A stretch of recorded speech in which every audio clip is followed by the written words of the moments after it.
Boa noite e bem-vindos. Está na hora do Frente a Frente entre a AD e o Bloco de Esquerda. Os convites das três televisões em sinal aberto foram dirigidos, como se sabe, aos líderes dos dois partidos e coligações com representação parlamentar. Entendeu a AD escolher quem a representa e em que debates. Em função disso, entendeu também o Bloco de Esquerda escolher quem o representa neste debate com a AD. Não foi esse o sentido do convite da RTP, SIC e TVI. Ainda assim, tendo em conta as posições da CNE e da ERC e não querendo inviabilizar este conjunto de debates, decidimos, excepcionalmente, não recusar esta solução. Está na hora do Frente a Frente. Começamos pela atualidade. Nuno Melo vai começar, a Joana Mortágua vai terminar. A PGR determinou a abertura de uma averiguação preventiva a Pedro Nuno Santos.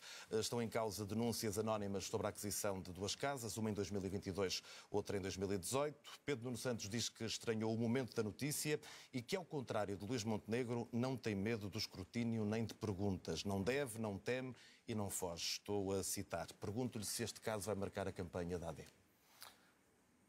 Boa noite também a Joana Mortágua. Bom, eu o que lhe posso dizer é que eu não vou fazer ao Pedro Nuno Santos aquilo que há mais de 40 dias o Pedro Nuno Santos vem fazendo ao Luís Montenegro.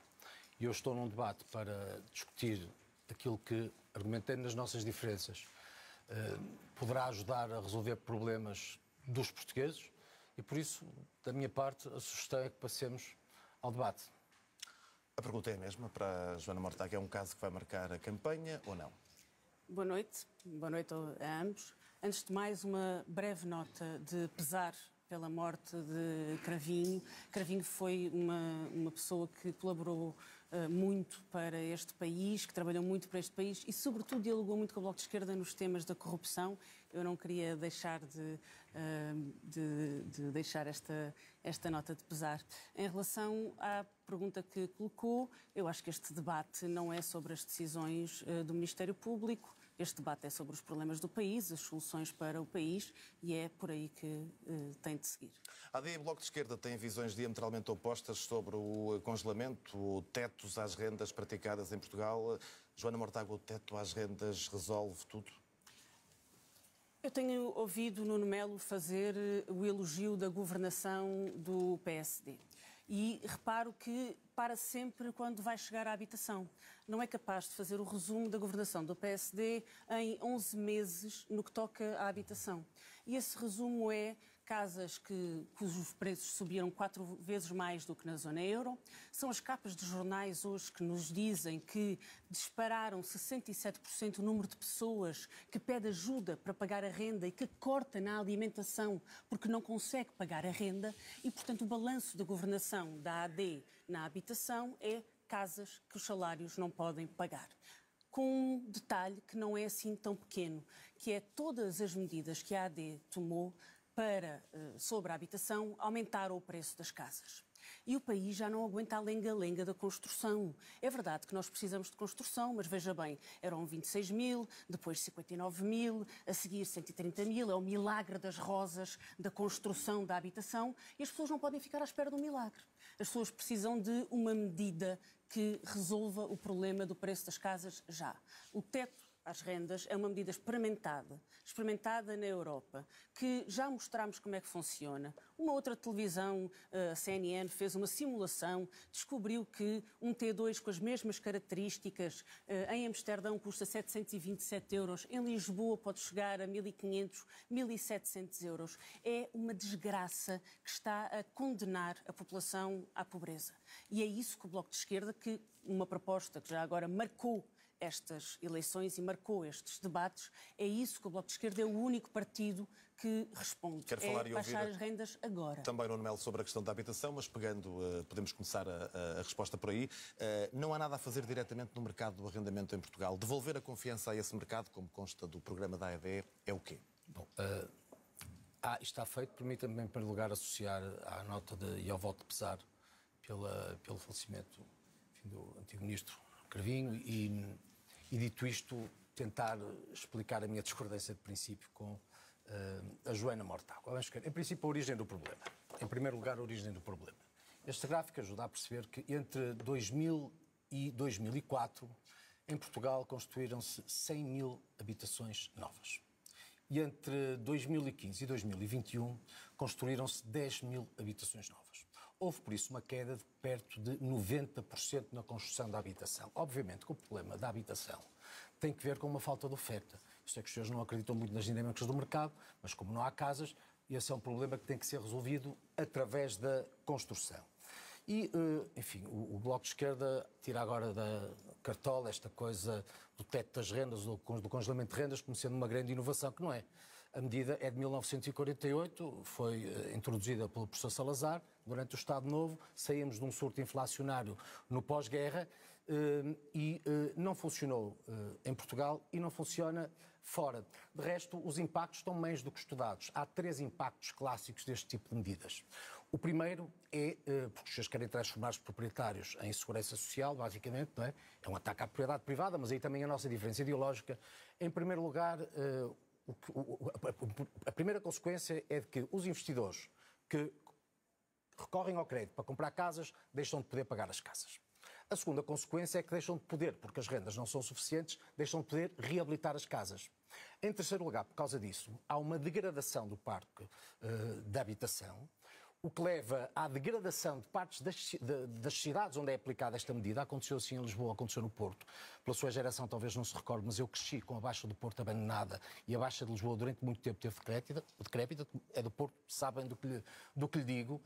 E isso, a prazo, afasta a classe média dos centros das cidades para as periferias. Dito isso, o Bloco às vezes diz umas coisas, eu nem que me tiro um bocadinho de tempo depois, porque isto é mesmo relevante, gostava de concluir. O Bloco às vezes uma coisa na esperança de que ninguém vá verificar. O seu exemplo de Amsterdão é exatamente a demonstração do que lhe digo. Olha, o Cadastor, que é a entidade responsável pelos registros em Amsterdão, e o presidente do Banco Central da Holanda, o que é que dizem? Dizem que tem que ser a lei revertida porque tem levado a uma retirada crescente de investidores no mercado de arrendamento, à erosão do parque habitacional para arrendamento e à redução do número de casas disponíveis para arrendamento. É esta a consequência. O exemplo que dão, infelizmente, é falso, mas vendem-no como verdadeiro, porque depois ninguém vai ver o que acontece. E, obviamente, que o problema, e aqui termino, resolve-se através da construção de habitação. E é por isso que, através do Construir Portugal, nós queremos construir, transformamos, reforçando o PRR, uma oferta de 29 mil casas em 59 mil. O Primeiro-Ministro é, de resto, mais ambicioso, e eu acredito que assim é, mas também com medidas de apoio, como o caso da garantia pública de 15% sobre empréstimos, aquilo que tem que ver com uma garantia pública, com uma isenção de IMT, de imposto de selo, em relação aos jovens até 35 anos, apoio também ao arrendamento, políticas conjugadas com as autarquias, e isso faz alguma diferença. Se não construir nova habitação, não vai ter nada. Dou a Joana Mortágua o direito de réplica, porque tem algum crédito de tempo. Não está em causa a construção da nova habitação que o Bloco de Esquerda defende há muitos anos. Essa nova habitação prometida, 2.000 casas foram entregues. Vai demorar muito tempo para que a construção permita baixar os preços da habitação. Entretanto, a crise da habitação está a condenar gerações inteiras à pobreza. Eu recordo a notícia de hoje, famílias que deixam de pagar a alimentação para conseguir pagar a renda. Há 17 países da OCDE que têm alguma forma de controle de rendas. Na Alemanha, o partido da família política, dos conservadores da família política de Nuno Melo, acabou de prolongar as medidas de controle de rendas que estão em vigor na Alemanha. Há muitos países europeus que têm medidas de controle de rendas, de controle de turismo. Tem uma diferença em relação a Portugal. É que não são o país da OCDE onde é mais difícil conseguir aceder a uma casa face aos salários. E, portanto, é de uma enorme, eu não sei se é de uma enorme arrogância ou se é de uma enorme cobardia face aos interesses que estão por trás da especulação imobiliária, dizer que a Europa inteira está errada, quando a Europa inteira conseguiu controlar, se não diminuir, preços das casas, todos eles estão errados. Quem está certo é Portugal. Quando, em Portugal, nós temos milhões de pessoas que estão a começar a sofrer por não ter casa, pelo menos é com a diminuição do seu orçamento familiar e a não conseguir aceder a casa. O tema é importante e daria um longo debate para concluir. Deixe-me só terminar. Aquilo que me parece é que, no modelo de economia que o PSD defende, celebra-se cada vez que uma casa custa mais em Lisboa do que em Berlim. Em 2024, as casas em Portugal aumentaram aumentaram 9%. Aquilo que o governo do PSD propõe são mais 4 anos disto. É o governo da AD. Mais 4 anos disto não é uma promessa, é uma ameaça de despejo. Muito bem. Mais o tema 4 anos é disto e estamos todos na rua. importante, mas temos de avançar. Deixe-me só responder uma coisa ao Nuno Melo, que está aqui a dizer que é o governo da AD. Eu ouvi o hino da AD, deixem o Luís trabalhar. Esqueceram-se de si, não é? Deixem o Luís e o Nuno trabalhar, mas eu direi a partir de agora. Ficou clara a vossa divergência neste ponto. Vamos olhar para a política e para a governabilidade. Nuno Melo, ontem Miguel Relvas, em entrevista ao público, além de comparar o PSD a um elefante e o CDS a uma formiga, disse que se a AD ficar em segundo lugar nas eleições e houver maioria de direita, o AD deve assumir as suas responsabilidades, ou seja, governar. Nuno Melo não é dessa opinião. O não é não ao Chega, é para manter. Eu acho que, enfim, a pergunta é muito importante. 3 razões. O Primeiro-Ministro foi claríssimo. Só governa se vencer as eleições. Não governa com o Chega. E isso traz-nos a consequência óbvia de que os eleitores, principalmente os eleitores de centro-direita, devem perceber que a alternativa, não é alternativa. Se a AD não vencer as eleições, enfim, o que será normal é que, então, viesse a ser o Partido Socialista e o Pedro Nuno Santos a governar. Não há dúvidas sobre isso. Se o PS for o partido mais votado, a AD deixará de governar o PS. E é por isso que é muito importante que o eleitorado de centro-direita, de facto, perceba que a utilidade do seu voto está na garantia de que o Partido Socialista não voltará a governar, e isso só é possível concentrando esses votos na Aliança Democrática, porque realmente, se a Aliança Democrática não tiver mais um voto que seja, eu acredito que vai ter muito melhor do que há um ano atrás, mas se não tiver mais votos do que a esquerda... O PS será governo e Pedro Nuno Santos será o primeiro-ministro. E essa daí a enorme importância, a que acresce um outro fundamento e uma outra razão de ser que eu aqui gostava também de trazer, porque é muito relevante. Eu não confundo os eleitores com os partidos. E houve muitos eleitores que, por se julgarem de direita, votaram no Chega, achando que o Chega traduziria qualquer coisa nesse espaço político. Ora, eu gostava de recordar, porque respeito muito os eleitores e peço-lhes que façam esse balanço, que durante um ano o Chega votou tudo aquilo que lhes foi apresentado pela esquerda, nomeadamente pelo Bloco. Foram imensas as votações que o Chega teve em favor de iniciativas do Bloco. E em 15 meses, dizendo-se de direita, fez cair 3 governos de centro-direita em Portugal, o que é notável. Fez cair o Governo Regional dos Açores, fez cair o Governo Regional da Madeira e fez cair o Governo da República. Ora, eu peço que esses eleitores realmente que percebam que o seu voto foi um voto que, do ponto de vista do espaço político de centro-direita, não teve realmente muita utilidade. E daí o apelo que eu faço é que percebam da importância, neste caso, de concentrarem votos na Aliança Democrática.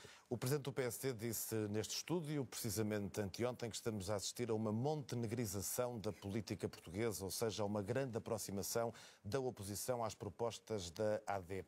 Qual é o grau de montenegrização do Bloco de Esquerda? A montenegrização da política portuguesa é a subida imparável do preço das casas e o arremesso constante de fantasmas como este. Nuno Melo sonha com Salazar, então acha que aquilo que o Bloco propõe tem alguma coisa a ver com o congelamento das rendas de Salazar, quando é do mais moderno que se faz da Europa do ponto de vista de teto às rendas. A montenegrização da política portuguesa não é isso. A montenegrização da política portuguesa é a aproximação do PSD ao Chega em temas fundamentais de princípios de direitos humanos. Vai usar a expressão venturização? É uma venturização da política do PSD em temas em que acha que para disputar com a extrema-direita tem de se aproximar da extrema-direita. Foram vários os casos. Não creio que haja uma montenegrização da política portuguesa, a não ser que isso signifique o desastre das políticas de habitação e, olha, o desastre da saúde. Não sei se Nuno Melo já fez as contas ao número de urgências que vão estar fechadas no próximo fim de semana. São 16 urgências. Entre elas a do Garcia Dorta e a do Amadora Sintra, urgências centrais de zonas que atendem a centenas de milhares de pessoas. Isso é a montenegrização da política portuguesa. O caos no INEM, que nós ainda estamos para perceber a quem é que se deve a responsabilidade de 11 mortos por falta de socorro e que hoje sabemos que a Ministra da Saúde falhou porque poderia o Ministério da Saúde ter evitado esse caos que levou a esses 11 mortos. Eu ainda hoje estou para perceber se houve alguma voz, não sei se é de Nuno Melo, que se levantou no Conselho de Ministros para pedir a demissão da Ministra da Saúde. Ou pelo menos se disse, olha, eu estou desconfortável de me sentar ao lado de uma Ministra da Saúde que causou tal caos no INEM que que nós temos neste momento uma crise do atendimento de urgência em Portugal. Via INEM, via urgências, fora os problemas com a falta de médicos de família. Isso é a montenegrização da política portuguesa. E é essa montenegrização que nós temos que apresentar uma alternativa. A diferença do Bloco de Esquerda é que nestas eleições, em vez de andar atrás de modas políticas, sobretudo modas perigosas para o futuro da Europa e para o futuro dos direitos humanos, apresenta alternativas que respondem às pessoas, como é o caso do teto das rendas, salvar o SNS e da nossa proposta para quem trabalha. Dou-lhe um minuto para responder às críticas à saúde e se admite que a saúde foi o falhanço deste governo. Não admito nada, mas estou realmente desiderado com essa moderníssima lei de 1948. É fantástico, pronto. Um bocadinho de cultura e de memória histórica também não faz mal ao mundo. Vamos cá ver. Eu gostava de recordar, a propósito da saúde, que este governo teve 11 meses de vida. E apesar disso, hoje há mais médicos contratados do que havia antes. No saldo são mais 331 médicos, como bem sabe. Foram garantidas linhas de apoio que fizeram muita diferença em relação ao que acontecia no passado. A linha SNS grávida, que desde junho de 2024 teve mais de 133.500 chamadas, reencaminhou 91.500 grávidas para urgências, 25 mil pacientes de saúde e 11 mil para autocuidados. Retiraram-se 36 mil grávidas das urgências. A linha SNS 24 foram mais de 3 milhões e meio de chamadas em 2024. Mais recursos somados, incentivos. Não é só nisso. Não é só nisso. Note, foram... repare, quando nós chegamos ao governo havia 760 obstetras em 1900.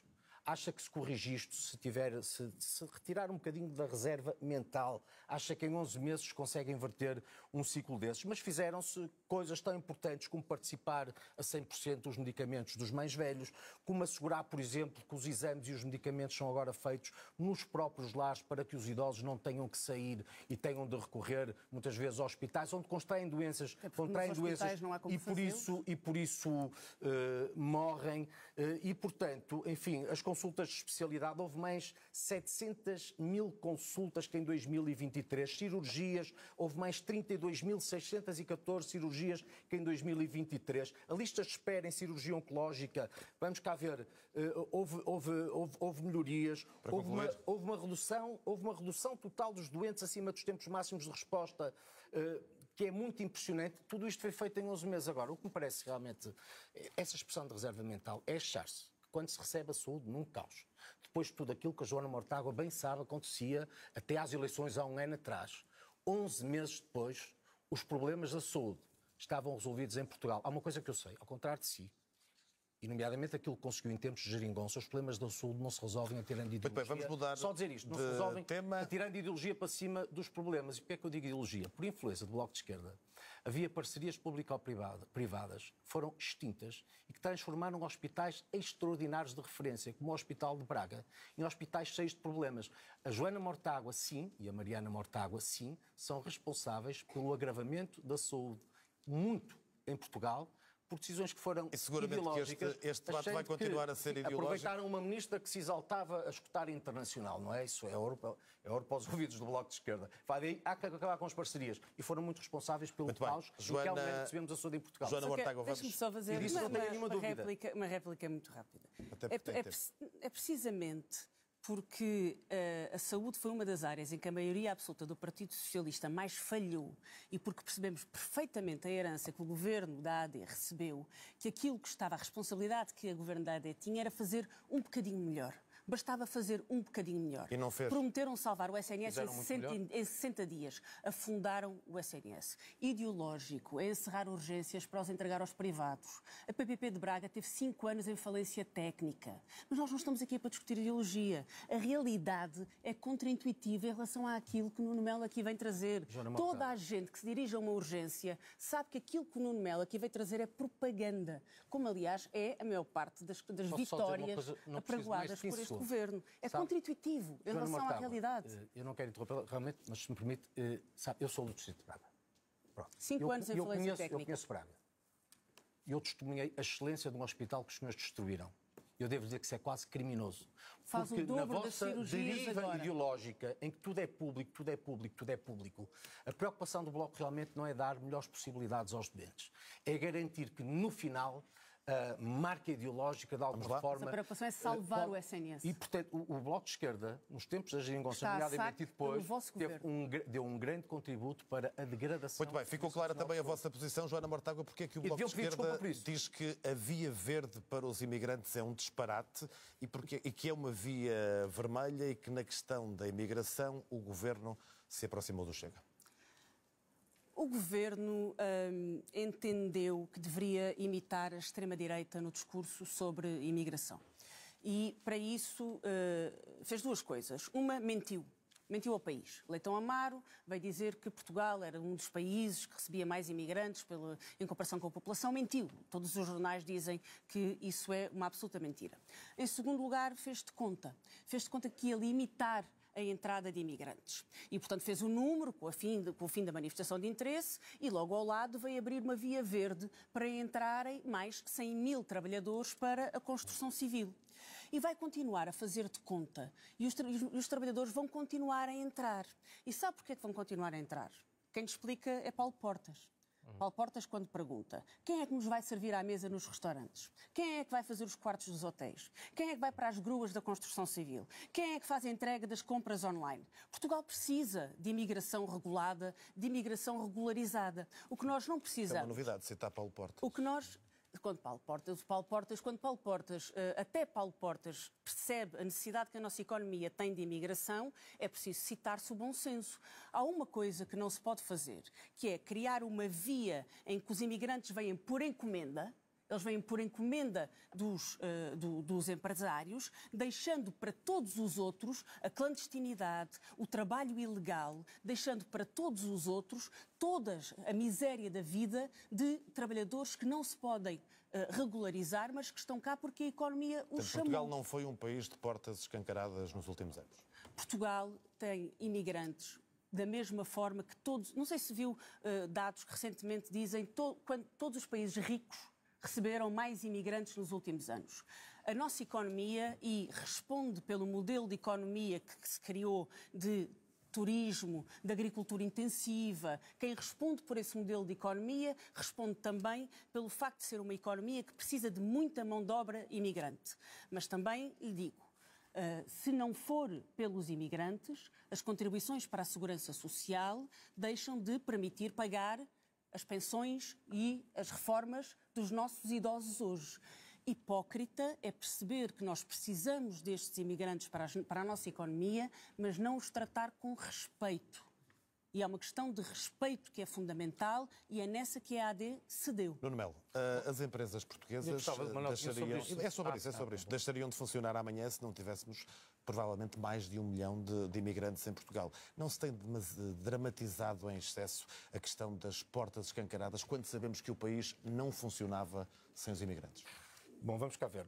Eu, para começar, quando ouço a Joana Mortágua a citar o Paulo Portas, percebo que nem tudo está perdido. Destes dias pode ser que veja a luz. Pronto. Mas dito isto, vamos cá ver. Os factos, ainda bem, pronto, os factos, a mim não me vai ouvir a citar o Loucet, pode ter certeza. Bom, mas os factos são estes, note.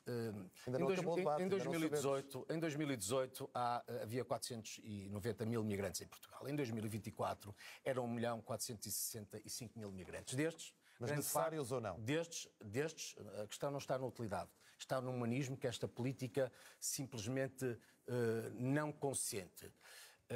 Vamos cá ver. O resultado desta loucura que só através do Bloco pensa que pode vir toda a gente como se isso fosse normal, se não acontece em nenhum país do mundo, faz com que hoje tenhamos muitos imigrantes, muitas pessoas que vieram atrás de uma ilusão a viver na rua, a viver em estações de comboio, a viver muitas vezes, quando arranjam casa, 30 ou 40 pessoas numa casa a serem absolutamente explorados. Isto do humanismo não tem nada. A única coisa que esta, mais uma vez, demanda ideológica do Bloco consegue é a exploração e a fome em relação a pessoas que têm que ser tratadas com humanismo. Como é que se consegue o humanismo? Com aquilo que o Governo fez. Como acabou com esta coisa da administração de interesses. Quando um imigrante, como acontece na generalidade do mundo, Quando um contrato de trabalho é necessário ou uma promessa de trabalho é necessária, nós sabemos que essa pessoa tem capacidade de sustento. Essa pessoa pode ser integrada.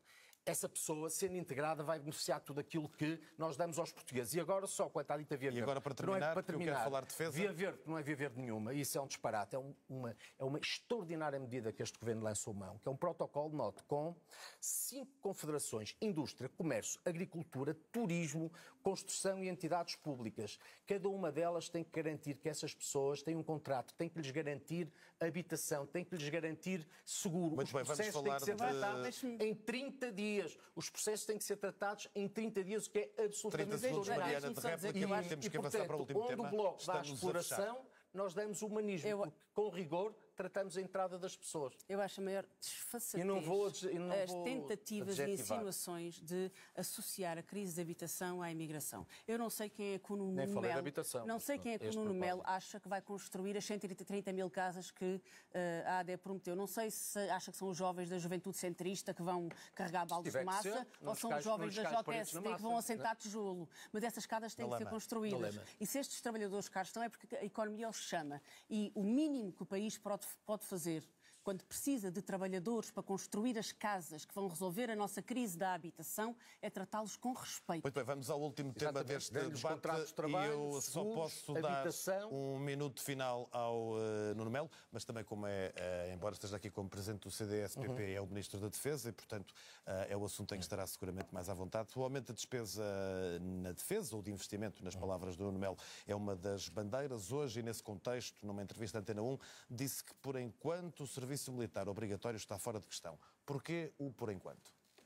Não é por enquanto. Enfim, o nosso sistema é profissional. Deixe-me dizer uma coisa. Em 24 de fevereiro... Não é para levar essa parte do por enquanto, não é relevante. Já lá vou. Em 24 de fevereiro de 2022, a Rússia invadiu a Ucrânia. 2 dias antes, a sua coordenadora de partido dizia a guerra não existe, é um conflito diplomático. Não sei desde lá até agora se já contaram o número de mortos deste conflito diplomático. Depois disso veio o seu camarada Fazenda, candidato, dizer que é preciso acabar com a NATO, que é um cancro de belicismo. Não sei se já lhes ocorreu que o Putin já fez intervenções naquilo que era o espaço da União Soviética, no Azerbaijão, Arménia, Cazaquistão, Bielorrússia, Geórgia e Ucrânia, em diferentes dimensões. Não sei se já lhe ocorreu também que se a coisa correr mal, podem querer passar para o lado de cá para os países bálticos. E, portanto, nós temos que investir na... E agora atalhando?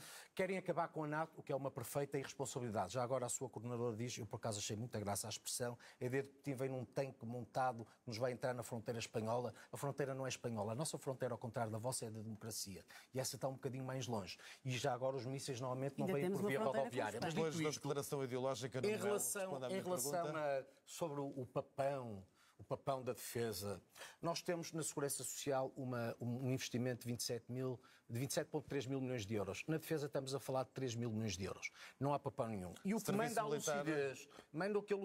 lucidez, só para porque é mesmo muito importante, que tenha em conta o seguinte: não estão em causa outras áreas. Está em causa a nossa defesa coletiva. Está em causa assegurarmos missões fundamentais que só as Forças Armadas fazem, de busca e salvamento a salvar vidas, emergência médica, combate à criminalidade, serviço militar obrigatório, Nuno Melo, por enquanto ou nunca? Indústrias de defesa que dão lucro e dão retorno à economia, coisa que os senhores não percebem, e já agora, se os nossos soldados tiverem que combater, também terem a capacidade de sobreviver. Serviço, é uma coisa que não serviço militar obrigatório que não ocorre nunca ou é só por enquanto? Resposta direta. Quanto ao serviço militar obrigatório, nós temos uma opção. A opção é por uma via profissional, de carreira. É nesta que trabalhamos, para já não está em causa nenhuma outra. Tem muito crédito, Joana Mortágua, esta ideia de que a Europa não precisa de mais investimento na defesa, do não ao rearmamento, das críticas à NATO, no atual contexto do mundo, retira a credibilidade ao manifesto do Bloco de Esquerda ou não? Portugal, o Bloco de Esquerda contra a NATO segue, aliás, a Constituição desse ponto de vista. Não é só isso que está em causa aqui. O que está em causa aqui é que Nuno Melo está em negação, e essa negação é perigosa. A NATO é controlada pelo melhor aliado de Putin. E só Nuno Melo é que ainda não percebeu que os Estados Unidos e a Rússia aliaram-se para saquear a Ucrânia, para pilhar a Ucrânia. E nós precisamos de uma alternativa europeia. Uma alternativa que seja um acordo entre Estados soberanos europeus que decidem as suas prioridades em defesa e em segurança. O que isso não pode ser feito é em cima de mentiras. Não vamos montar uma alternativa europeia de defesa em cima de mentiras. Primeira mentira, a de que a Europa não tem capacidade defensiva em relação à Rússia. Tem. gasta quase 3 vezes mais em armamento do que a Rússia. Tem mais fragatas, tem mais aviões, tem mais caças, tem mais soldados do que a Rússia. É uma ilusão e é uma mentira a ideia de que estamos militarmente vulneráveis em relação à Rússia. Segunda ideia, é de que isto não nos sai do bolso. Aquilo que nos estão a obrigar é a gastar 3% do PIB em armamento. 3% do PIB é mais do que o orçamento da educação. Ninguém com bom senso, ninguém com bom senso acha que nós temos que gastar mais do que 3%. O compromisso que a Comissão Europeia nos quer obrigar é a gastar mais do que o orçamento da educação em armamento. O que eu gostava de saber é se Nuno Melo concorda com o secretário-geral da NATO, que diz que nós temos que cortar em pensões e em saúde para fazer uma corrida ao armamento. O que eu gostava de saber é se Nuno Melo concorda com a Maria Luísa Albuquerque, que diz que nós temos que agarrar no dinheiro das pensões dos europeus para investir em armas. Não está em causa o equipamento das nossas Forças Armadas. Mal seria que as nossas Forças Armadas não tivessem condições para estar nas suas missões, mas isso é responsabilidade sua com o orçamento que disse que tinha. Espero que tenha cumprido o orçamento e que as Forças Armadas estejam suficientemente equipadas. O orçamento da defesa é maior que o orçamento da educação. Mas, Joana Mortágua, para fechar, tem 30 segundos para fechar o dizem debate. assim umas coisas para cima, meu. 30 segundos. É o compromisso que nos querem obrigar. Perfeitamente o que disse, que é um ouviu-me perfeitamente. Uma Europa. Eu ouvi perfeitamente. Uma Europa que abdica do progresso social. Uma Europa que abdica do Estado social. Está a ver os orçamentos aqui? Uma Europa que abdica do combate às alterações climáticas. Para fazer uma corrida ao armamento desnecessária, é uma Europa em que o Putin já ganhou, em que o Trump já ganhou. Uma Europa que abdica de todos os padrões de uma economia justa, de trabalho com direitos e de Estado social, para se dedicar a uma corrida às armas inútil, que nada tem a ver com a defesa da Ucrânia, tem mais a ver com o genocídio na Palestina, é uma Europa em que o Putin já ganhou sem nunca atracar na costa da Melo é o ponto final no debate entre a AD e o Bloco de Esquerda. Já a seguir, toda a análise do canal de notícias da RTP. O próximo debate é amanhã às 10 da noite, na RTP3, entre André Ventura e Rui Rocha. Boa noite. Muito obrigado.